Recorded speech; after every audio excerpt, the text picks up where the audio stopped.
Place à la chronique culture de 64 minutes. Estelle Martin s'apprête à nous rejoindre. Elle nous replonge dans les 60s avec les Beach Boys. California Girls, c'était en 1965.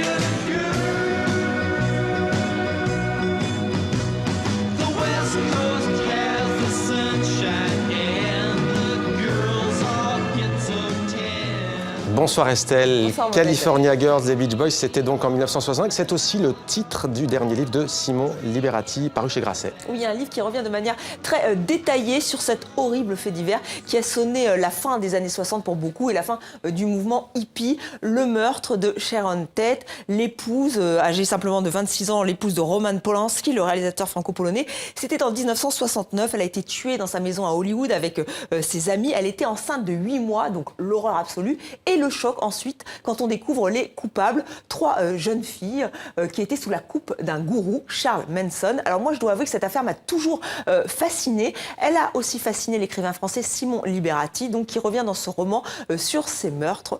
Nous l'avons rencontré. C'était le royaume de Charles Manson, alias Charlie pour ses disciples. Mais Life Magazine et le monde entier l'ignoraient encore. En ce vendredi 8 août 1969, le ranch restait préservé, secret, tel un versant infernal du paradis terrestre.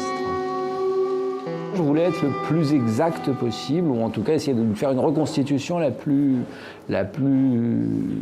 précise, la plus intime. Je voulais être dans l'intimité des victimes et dans l'intimité des tueuses. Ce type était comme les dieux des légendes anciennes, ou bien le capitaine de l'Arche de Noé. Il lui avait insufflé l'énergie qu'elle attendait depuis toujours. Ce qu'elle cherchait en faisant du stop et en faisant l'amour, elle l'avait trouvé. N'importe quelle lycéenne aujourd'hui est beaucoup plus aguerrie à la vie que ne l'étaient les tueuses de la famille Manson, qui étaient des naïves, qui sont parties avec Manson parce qu'elles croyaient vraiment que c'était la réincarnation de Jésus-Christ. Elles ont quitté leurs parents, elles sont tombées amoureuses de lui. C'est des filles assez... c'était pas des méchantes, hein, et elles sont devenues des bêtes féroces pour tuer. Excitées par Manson, les filles s'étaient promis d'avoir sa peau. Le nom de Terry Melcher était pris dans la grande toile d'araignée de la famille. Son enveloppe vidée de substance emmagasinait la haine. J'ai eu beaucoup de compassion pour elle. Je pense que ça ressort du livre. Compassion pour le mal, je suis d'accord pour le dire, mais en les connaissant de plus en plus, en lisant de plus en plus de choses sur elle, en lisant beaucoup de documents, j'ai été assez ému par elle. Et un autre livre revient sur les filles Manson, alors là d'une manière plus éloignée, mais quand même qui s'inspire de ce fait divers. Il s'agit de The Girls d'Emma Cline. C'est un premier roman et je vous le conseille là aussi. Il est paru aux éditions de la Table Ronde. C'est une réflexion sur la condition féminine. C'est assez déroutant et c'est passionnant.